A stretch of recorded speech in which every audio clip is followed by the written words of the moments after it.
When we die, our soul departs from our body. And the soul goes on a journey that has many stages to it. And for the beginning of this khutbah, I want to focus on one stage of the journey of this soul. And that is when the soul descends into the grave to be reunited with our bodies.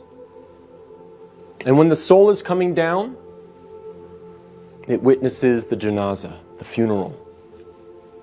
And your body is laying there on the ground, wrapped up, getting ready to be buried.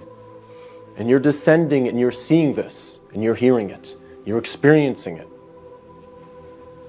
And when the people then take your body and place it in the grave, your soul descends in there, into the grave, to be reunited with your body.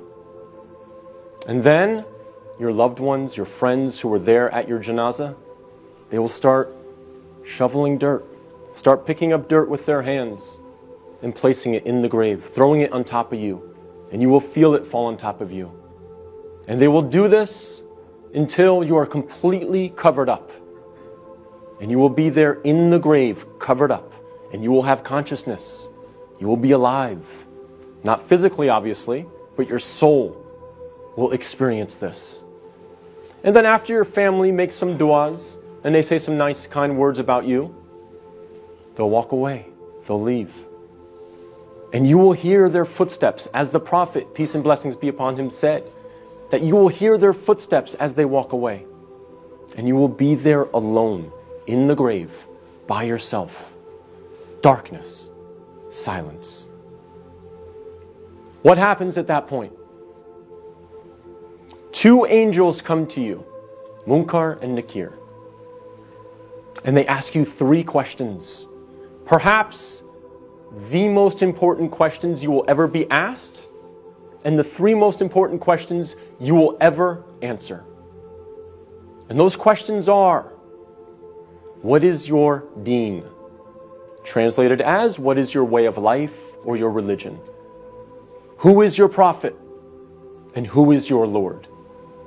Not necessarily in that order, but those are the three questions. And if you answer these questions correctly, all three of them, your stay in the grave will be one of peace. You'll have peace. You'll have pleasure. Until the day of judgment, when the horn is sounded, and you are raised up out of your grave. So during that time, if you answer these questions correctly, you will have peace.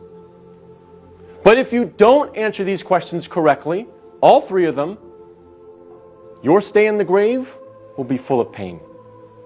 So we must answer these questions correctly. But here's the problem.